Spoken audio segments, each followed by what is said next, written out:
کی دو head lines ہیں, ایک مین آرٹیکل کی ہے, ایک ایبرائزڈ ورژن کی ہے. از سعودی عربیاز اسپینڈنگ اسپری اوور, کہ وہ جو پیسے لٹانے کا کام کر رہا تھا نا سعودی عرب, کیا وہ ختم ہونے جا رہا ہے یا وہ ختم ہو گیا؟ اس میں اس آرٹیکل میں کچھ چیزیں لکھی گئی ہیں. Saudi wealth funds easy money era comes to an and.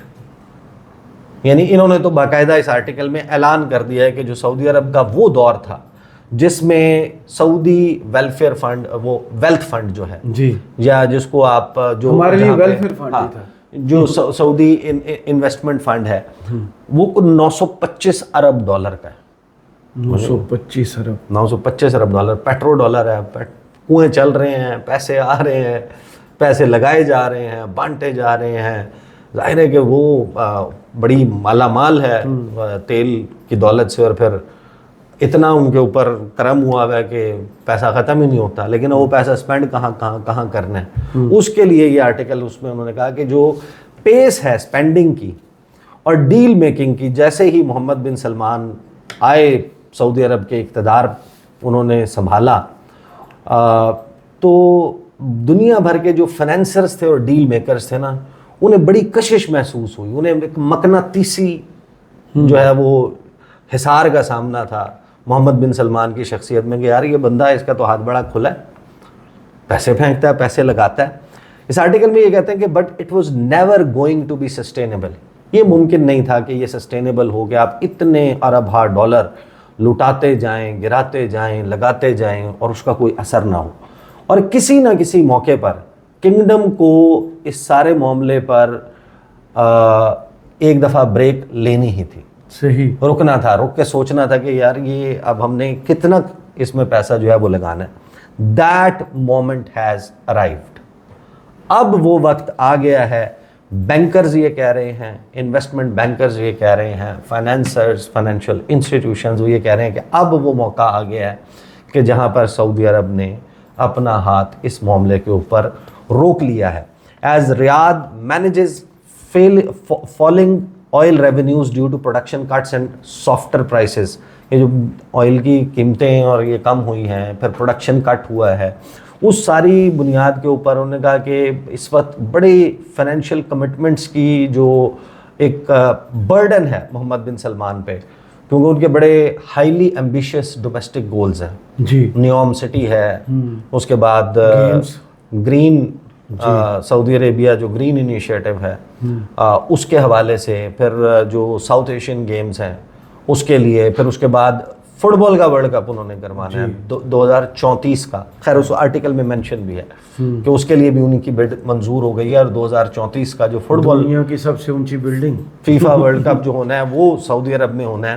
تو وہ ان کے جو ایمبیشنز ہیں اس کے لیے پیسہ بہت درکار ہے. اور پھر آپ کو یاد ہے کہ کچھ عرصہ پہلے خبریں چلی تھیں کہ سعودی عرب جو ہے وہ اس میں اس طریقے سے فائنینسنگ نہیں دے پا رہا جو نیوم سٹی کے لیے تھی.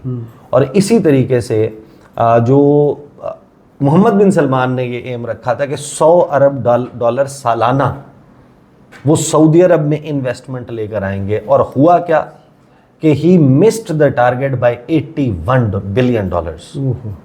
یعنی کل محمد بن سلمان جس دور میں گیون دی یعنی آپ اس بندے کا سٹیچر سوچ لیں, اپنے ذہن میں رکھ لیں, اس ملک کا سٹیچر, اس کے خزانے, اس کے ذخائر, وہ ساری چیزیں, پھر اس کا انٹرنیشنل پولیٹیکل کلاؤٹ جب آپ ذہن میں رکھیں گے, اگر وہ 100 ارب ڈالر کا ٹارگٹ رکھ کے 81 ارب ڈالر سے اس ٹارگٹ کو مس کرتے ہیں, صرف 19 ارب ڈالر اچیو کرتے ہیں, تو پاکستان کے لیے آپ سوچیں گے کتنی مشکلات ہوں گی سعودی عرب سمیت باقی. اور پھر جب وہ 81 ارب ڈالر سے اپنا ٹارگٹ مس کر رہے ہیں تو کیا وہ اسی طریقے سے پیسہ لگا پائیں گے؟ لگا سکتے ہیں. اس میں یہ بھی بڑی دلچسپ بات لکھی ہے. اچھا, much of the spending over the past decade, جو گزشتہ 10 سال میں پبلک انویسٹمنٹ فنڈ سے آئی ہے, جو 925 ارب ڈالر کا سوورن ویلتھ فنڈ ہے, محمد بن سلمان اس کو لیڈ کرتے ہیں. سارے کے تمام میگا پروجیکٹس کے لیے پیسے لگانا, نکالنا, اس کی زیادہ تر جو ہے وہ ذمہ داری ان کے پاس ہے. وہ صرف ڈومیسٹک معاملات میں بھی نہیں بلکہ جو اوورسیز معاملات ہیں وہاں پر بھی وہ پیسے لگتے ہیں. لیکن اس سال جو پیس ہے انٹرنیشنل ڈیلز کی وہ کم ہو گئی ہے, سلو ہو گئی ہے. the focus has instead shifted inwards, کہ وہ جو پیسہ اب لگانے کا فوکس ہے وہ ڈومیسٹک سعودی عرب کے اپنے اندر لگانا شروع ہو گئے ہیں. جو میسج ہے فنڈ مینیجرز کو اس میں وہ میسج یہ ہے کہ اگر آپ کو مزید کوئی پیسہ چاہیے, نیو منی چاہیے, تو آپ کو اس بات کے لیے تیار ہونا ہوگا کہ آپ کو وہ رقم ری انویسٹ کرنا پڑے گی کنگڈم میں, صحیح, بجائے اس کے کہ آپ آف شور انویسٹمنٹس کر رہے ہیں, پروجیکٹس کر رہے ہیں. مل ہمیں پھر بھی جائیں گے, کتنے ملتے ہیں, یہ اس کا آنسر جو ہے وہ اس آرٹیکل میں ہے. یہ ہمارے مانگنے کے طریقے پر ہے. تو آگے یہ کہتے ہیں کہ it doesn't mean the world's top oil exporter is going to stop spending. ایسا نہیں ہے کہ وہ بالکل روکنے جا رہے ہیں, وہ پیسہ خرچ ہی نہیں کریں گے. محمد بن سلمان کے بگ ایمبیشنز ہیں آرٹیفیشیل انٹیلیجنس میں, اور وہ ایک نئی کمپنیز کا پلیتھورا جو ہے وہ کھول کے بیٹھ گئے ہیں, اور اس میں اب وہ جو جتنا بھی ان کا کیش فلو کا فوکس ہے نا وہ اس طرف شفٹ کر گیا. Riyadh also wants to expand its mining portfolio and develop manufacturing, and the kingdom has a series of international events to prepare for, کہ آگے جو ایشین ونٹر گیمز آ رہی ہیں 2029 کی, اور آپ اندازہ لگائیں کہ جو ایشین گیمز ہیں اب تک پوری دنیا میں جو سب سے مہنگا سپورٹس کا ایونٹ ہوا تھا وہ فیفا ورلڈ کپ قطر میں جو ہوا 2022 کا, جی, اس کا بجٹ لگ بھگ $250 ارب کا تھا. جی بالکل ایسی. اور محمد بن سلمان نے 2029 میں ایشین گیمز کے لیے جو بجٹ رکھا ہے وہ $500 ارب, ڈبل اس سے. ٹھیک ہے, تو وہ آپ اندازہ لگا لیں کہ ان کی کتنی بڑی کمٹمنٹس ہیں. پھر آگے 2034 کا یہ کہتے ہیں کہ فیفا فٹ بال ورلڈ کپ آ رہا ہے, اس میں سول بڈر تھا سعودی عرب, کہ ہم نے اپنا نام واپس لیا تھا. ہاں واپس لے لیا. بٹ اٹ ڈز مین کہ کم از کم اب کے لیے جو پبلک انویسٹمنٹ فنڈ ہے یا جو سعودی انویسٹمنٹ فنڈ ہے, جس کے پاس ایک بڑا ڈانٹنگ ٹاسک تھا کہ فائنینس کرنا ہے, ڈیولپ کرنا ہے ڈومیسٹک پروجیکٹس کو, وہ زیادہ اسٹریٹجک ہو جائے گا کہ اس نے اسپینڈنگ کیسے کرنی ہے. تو اس کے لیے پھر وہ یہ کہتے ہیں کہ اب جو پیسہ ان سے لینا ہے, the reality is the state investment funds across the oil rich Gulf are being more selective as they mature and focus on sectors they deem strategic. کہ اب پورے گلف میں جن ممالک کی طرف ہم, یہ صرف سعودی عرب کی بات نہیں ہے, یہ UAE کی بات بھی ہے, یہ قطر کی بات بھی ہے, کہ وہ جو اب اپنی اسپینڈنگ کر رہے ہیں, پیسہ لگا رہے ہیں, وہ کن ایریاز پہ فوکس کر کے لگا رہے ہیں. اور البتہ ایک بات جو آخری لائن ہے اس میں میرا خیال ہے کہ ایک سلور لائننگ آپ کو نظر آتی ہے, but of course the PIF strategy can always change on the whims of one man, its chair MBS. کہ ایک شخص ہے جس کی ابرو کے اشارے پر بس ایسے ہلکا سا وہ اپنی ابرو کو جو ہے وہ اٹھائیں گے اور ان کے اشارے کے اوپر اس میں تبدیلی ہو سکتی ہے. اب now going back to the question کہ خبریں چلی تھیں وہ آ رہے ہیں پاکستان, اور پھر اگر اپریل میں وہ پوسٹ پون ہو گیا تو پھر اس کو ری شیڈیول بھی ہو جانا چاہیے تھا. اگر وہ ری شیڈیول نہیں ہوا ابھی تک, اس کی ایک ممکنہ وجہ یہ ہو سکتی ہے کہ ان کی ظاہر ہے کہ پاکستان آئیں گے تو پاکستان آنے کا مطلب یہی ہوگا نا کہ پھر ان کا ایک انٹرنیشنل امیج بھی ہے محمد بن سلمان کا, جی, آئل پرنس. تو آئل پرنس نے پھر وہ اگر پیسہ بھی نہ لگایا آ کے خالی جو ہے وہ بادشاہی مسجد دیکھ کے تو نہیں جانا نا, دورہ کر کے فیصل مسجد دیکھ کے یا یہاں پر کچھ میٹنگز کر کے تو نہیں جانا, پھر کچھ ٹینجیبل بھی ہوگا. تو وہ آپ کو وجہ سمجھ آتی ہے. Now the most important question, جی, خوشخبری. اس خبر کا مطلب یہ ہے, اور یہ پورے گلف کنگڈم کے بارے میں فائنینشیل ٹائمز جو ہے وہ یہ لکھ رہا ہے کہ ان کی جو طریقہ کار ہے یا جو ان کی سوچ ہے پیسہ لگانے کے حوالے سے وہ تبدیل ہو گئے. تو اس کا مطلب یہ ہے کہ ہمیں کوئی بہت ہی ناول, کوئی نئی قسم کی جو ہے وہ کہانی ڈالنی ہوگی ان گلف کنگڈمز کو کہ آپ ہمارے پاس پیسہ لگائیں. ادروائز یہ ایک پرفیکٹ ریسیپی فار ڈیزاسٹر ہے. یعنی چین اگر پوری دنیا کے میپ کے اوپر آپ انگلی رکھ کر ڈھونڈیں وہ ملک جس کو پاکستان کی اکنامک سٹیبلٹی, پاکستان کی سوورینٹی, ٹیریٹوریل انٹیگریٹی, پاکستان کے حالات کے بہتر ہونے میں دلچسپی ہوگی, وہ چین ہے. صحیح, کیونکہ ہم ان کو ٹو اوشن نیشن بناتے ہیں اپنے مقصد سے ہے. ظاہر ہے پاکستان دونوں کو فائدہ ہے. ہاں, پاکستان سٹیبل ہوگا, پاکستان پراسپرس ہوگا تو چین کو فائدہ بھی ہوگا نا. چین ادھر سے آپ کا جو ہے وہ پیسیفک اوشن کو ٹچ کرتا ہے, یہاں سے وہ انڈین اوشن کو ٹچ کرے گا. دو راستے اس کو مل گئے, اس کی ترقی کی پیس جو ہے وہ مینی فولڈ ہو جائے گی. اور پاکستان کے راستے اسی پیک چلنا ہے. چین کا وزیر یہاں پر آپ کو یہ بیٹھ کر بتاتا ہے, ہاؤسنگ آرڈر کرو. لیو جن چاؤ ہی واز ہیئر کہ اس نے کہا کہ بھائی آپ اپنا ہاؤسنگ آرڈر کریں, آپ اپنے ہاں پولیٹیکل اسٹیبلٹی لے کر آئیں, اپنی سیکورٹی سچویشن کو بہتر کریں اگر آپ یہ چاہتے ہیں کہ پاکستان میں انویسٹمنٹ آئے. تو وہ جن کو اس وقت پوری دنیا رول ماڈل سمجھتی ہے کہ معاشی ترقی کیسے کرنی ہے, فینومینل کیسے کرنی ہے, تو انہوں نے ظاہر ہے کہ آپ کو بادام کھلانے کی کوشش کی ہے کہ یہ بادام ہے, اس میں عقل ہے, یہ کھا لیں, یہ کر لیں تو یہ ہو جائے گا. لیکن ہم کہتے ہیں کہ ہم نے ٹھوکر کھا کے سیکھنا ہے. اس دن کے بعد سے ظاہر ہے کہ پاکستان کی سب سے بڑی عدالت کو جب آپ ڈیفائی کر رہے ہوں گے, نہیں جناب یہ فیصلہ نہیں ماننا, اور یہ جناب ان کو آنی ہاتھوں سے نمٹیں گے, ان کے ضمیر بکے ہوئے ہیں, یہ ٹولہ ہے, یہ کالی بھیڑیں ہیں, آسان نہیں ہونے دیں گے. جب آپ یہ سب کچھ کریں گے, کنفرنٹیشن کی ایک فضا بنے گی, تو اس کا مطلب یہی ہے کہ اس کے نتیجے میں آپ کو انویسٹمنٹ نہیں ملنے والی.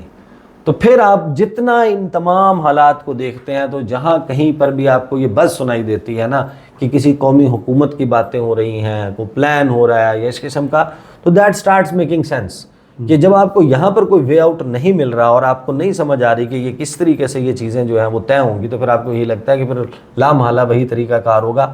البتہ فی الوقت جو ہے وہ نیزہ ہے, اس کو سیلیبریٹ کریں.